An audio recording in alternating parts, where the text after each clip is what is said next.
Assalamualaikum warahmatullahi wabarakatuh dan salam sejahtera.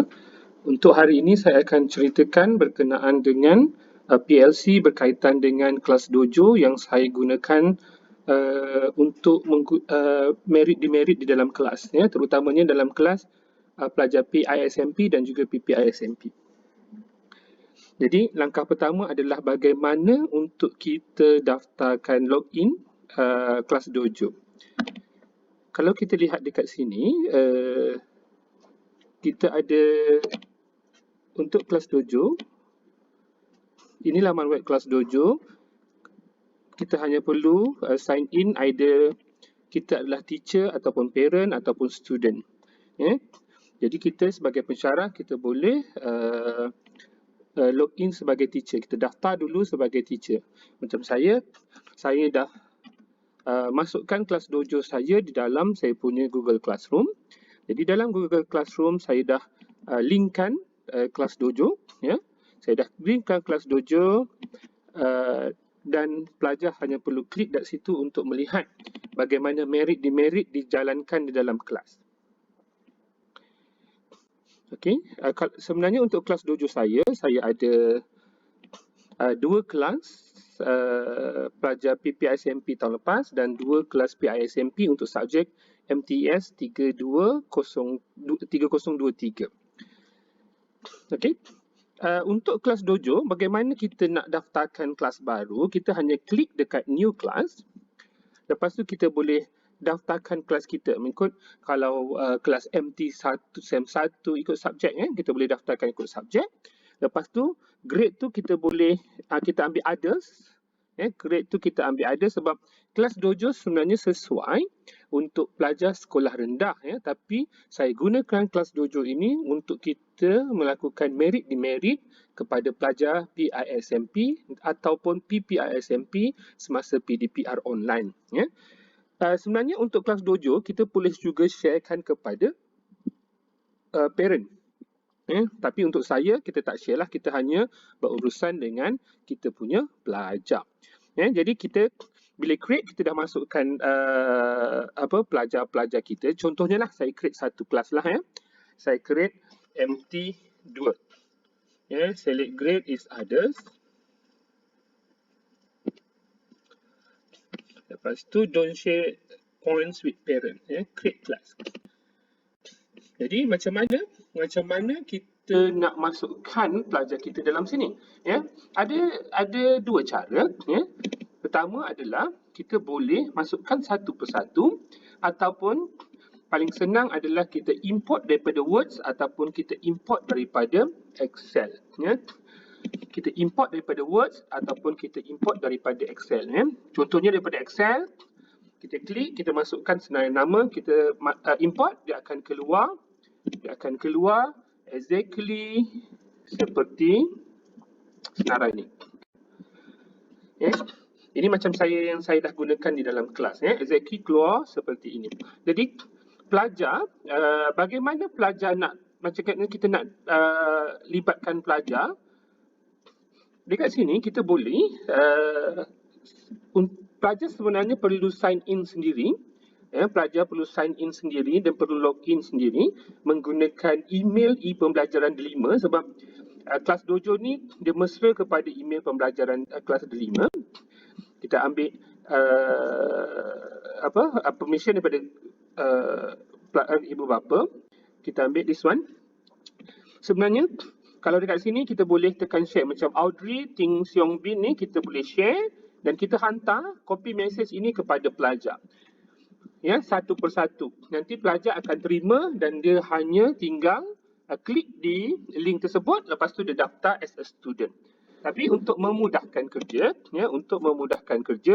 kita juga boleh get print out. Grade print out ni, dia dah berikan step by step dan pelajar tersebut dah diberikan dia punya QR code, dia hanya tinggal each person dah diberikan QR code, kita tinggal copy dan send. Dia ada instruction macam mana pelajar nak masukkan untuk login. Itu mudahnya. Itu mudahnya kalau kita pakai yang get print out. Okey. sekiranya pelajar dah masuk dalam ni semua dan dia akan diberikan avatar masing-masing. Okay?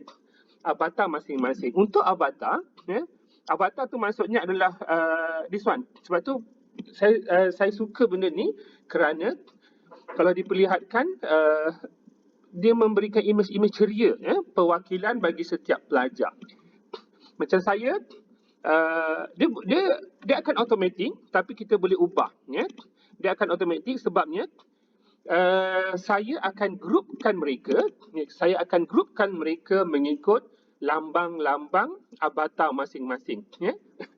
Grup ni akan diguna pakai untuk proses merit-demerit pelajar di bawah pengajaran saya, di bawah subjek saya. Okay. Jadi kita boleh macam student, sebenarnya student kita klik untuk tukar kan, untuk tukar, student login ni kita klik pelajar ni dan kita boleh tukar dia punya avatar tu di sini. Kita klik saja. Kita klik saja. Okey. Jadi dekat sini kita ubah. Kalau tak nak ubah pun tak ada masalah untuk grupkan mereka. Sebab saya nak memudahkan dan nak namakan grup tersebut berdasarkan dia punya avatar. Okey. Sekarang bagaimana pula caranya saya menggunakan merit-demerit di dalam kelas Kita ada dua grup. Satu adalah grup students atau semua sekali partisipan kita boleh nampakkan markah dia. Satu lagi adalah markah diberikan secara berkumpulan. Markah berkumpulan biasanya saya berikan semasa proses presentation dalam kumpulan. Presentation dalam kumpulan. Jadi, bagaimana kita nak masukkan markah? Macam senang saja. Kita hanya klikkan. Contoh, kumpulan biru-biru yang membentang. Kita klik biru-biru, kita boleh award group. Dia ada dua. Satu adalah positif, maksudnya adalah award-award yang kita berikan kepada kumpulan tersebut berdasarkan ciri-ciri positif, maksudnya positive reinforcement. Ada helping others, on task, participating, percentage, teamwork, working hard, full mark quiz. Jadi dekat sini pun sebenarnya kalau kita nak tambah sendiri kita punya positif point, tak ada masalah. Kita tinggal add skill. Contohnya, masuk awal semasa masuk awal kelas. Kita boleh tukar masuk awal kelas, maksudnya kita nak pakai simbol apa? Waktu. Masuk awal kelas. Lepas tu point dia 1. Dia boleh point. Tak kisah kita nak beri berapa tapi saya kasih 1. Save. Jadi, bila masa pelajar masuk kelas awal, kita kasih terus ke grup tersebut macam 4-4 dah masuk, kita kasih masuk kelas awal. Okey. Dekat sini bagusnya sebab merit-demerit kita juga boleh need words, maksudnya perlu penambahbaikan, negative reinforcement. Contohnya, ini saya tambah. Kita boleh tambah add skill apa yang kita nak masuk. Lambat masuk kelas, tolak 1. Do not give cooperation, maksudnya masa saya bertanyakan soalan semasa kelas, pelajar itu mendiam diri, dia tak menjawab. Maksudnya dia tak mencuba langsung untuk menjawab. Jadi kita boleh berikan do not give cooperation. Again, skill-skill ataupun perkara-perkara ini boleh tuan-tuan doktor-doktor masukkan berdasarkan apa yang doktor nak nilai.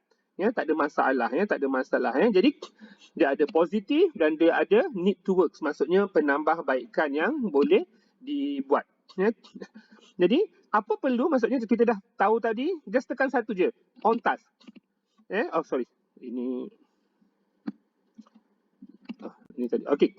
Kita dah gini, give feedback. Saya balik semula, tekan biru-biru, dia akan keluar this one. Contohnya masuk biru-biru semua semasa kelas, dia ada teamwork. Kumpulan team biru-biru masuk kelas, masa dia buat presentation tu nampak cantik dan bagus dan ada teamwork yang bagus. Kita tinggal klik saja. Jadi semua mendapat markah 1. Jadi ini untuk kumpulan. Kalau student pula, per person, saya biasanya per person adalah saya akan berikan markah sekiranya quiz dia dapat markah penuh ataupun sepanjang pengajaran saya pada hari tersebut pelajar tersebut sangat kooperatif. Maksudnya setiap kali soalan dia angkat tangan, dia sangat during the online class dia sangat memberikan kerjasama ya. Contohnya macam pelajar this one Jackson ya. Dengan kelas memang bagus ya. Kita boleh klikkan dia satu, lepas tu dia kata dia masuk kelas awal. Jackson ni masuk kelas awal ya.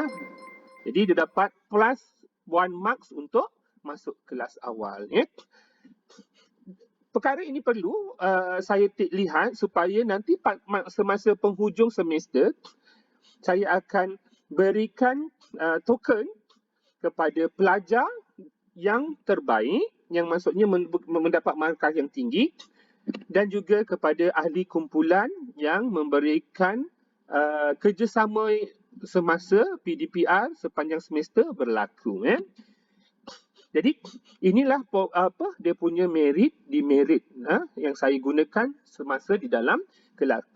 Tapi kelas dojo juga memberikan toolkit yang saya rasa sangat berguna semasa saya gunakan di dalam kelas ya. Antaranya adalah timer. Timer ni biasanya kalau saya kasih quiz pendek, saya akan gunakan timer ya.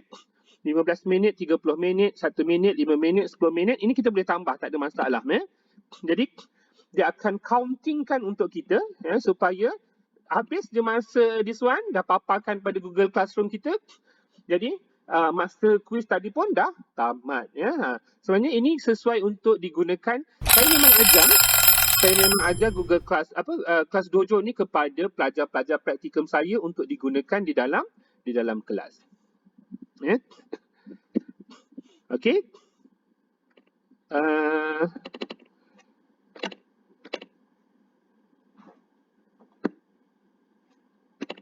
Okey. Selain daripada timer, dia juga ada random. Random ni maksudnya untuk macam contohnya saya buat quiz. Ya. Saya buat quiz, saya nak randomly pick. Ya. Saya bukan quiz lah, maksudnya saya bertanyakan kepada soalan dalam kelas. Saya tak nak ada unsur bias masa pengajaran, saya boleh tekan randomly pick. Ya, randomly pick, jadi dia akan memilih pelajar mana yang akan menjawab soalan. Ya. Pelajar mana yang akan menjawab soalan. Ya. Dia ada group maker, tadi kita dah buat group maker tadi kita dah buat, tak ada masalah. Noise meter, dia boleh juga jadi think pair share untuk kalau ada perbincangan, dia boleh jadi direction. Dan juga music. Contohnya kalau music ni macam pelajar saya pakai di dalam kelas masa PDPR bersemuka, dia pakaikan music ini untuk semasa pelajar menjawab soalan, dia ada iringan-iringan music ya. Iringan muzik yang memang dah ada dekat dalam this one ya. Selain daripada itu, dia juga kelas dojo juga boleh kita tandakan sebagai attendance ya. Hari tu siapa tak datang ya. Tapi sebab saya jarang pakai kelas attendance, sebab kelas attendance kita dah ada dalam items ya. Jadi dalam items dan juga kita pakai Google Classroom ya. Jadi memudahkanlah ya kat situ. Jadi saya memang fully menggunakan kelas dojo adalah untuk menggunakan kaedah merit demerit di dalam kelas ya. Dia boleh juga buat quiz ya. Timer tu ada kat luar select multiple ya. Select multiple ni maksudnya kalau kita nak dalam kelas tu kita nak beri markah partisipan kepada 2-3 orang ya. Jadi kita akan klik baru kita kasih markah. Ya, bukan nak klik satu-satu macam hari tu ada 4 orang yang bagus masa PDPR dijalankan, jadi kita klik kepada orang pelajar tersebut, lepas tu kita berikan markah ya. Itu merit demerit. Dia juga ada big ideas. Big ideas ni dia memberikan kita banyak idea-idea baru, idea-idea untuk semasa PDPR berlangsung ya. Tapi again, saya gunakan kelas dojo ini sebagai saya punya proses untuk merit demerit pelajar di dalam kelas supaya setiap kerjasama, setiap langkah yang dilakukan di dalam kelas saya ambil tahu dan saya nilaikan pelajar saya supaya dia dapat memperbaiki amalan dan setiap perkara yang baik dilakukan di dalam kelas diberikan markah ataupun penghargaan ya. Itu saja perkongsian PLC saya berkaitan dengan kelas dojo yang saya rasa boleh diguna dan dipraktikkan kepada pelajar-pelajar PPISMP atau PISMP, ya, walaupun early tadi saya cakap kelas dojo ni sesuai untuk sekolah rendah, tapi sebenarnya dia sangat juga sesuai untuk pelajar tertiary education, sebab kita akan menilai pelajar kita di dalam kelas dan dia seronok sebenarnya, ya. Kumpulan-kumpulan ni juga setiap kali kerja kumpulan berlaku akan menggunakan kelas yang kumpulan yang sama sehingga akhir semester. Ya, demikian saja perkongsian saya pada hari ini. Terima kasih.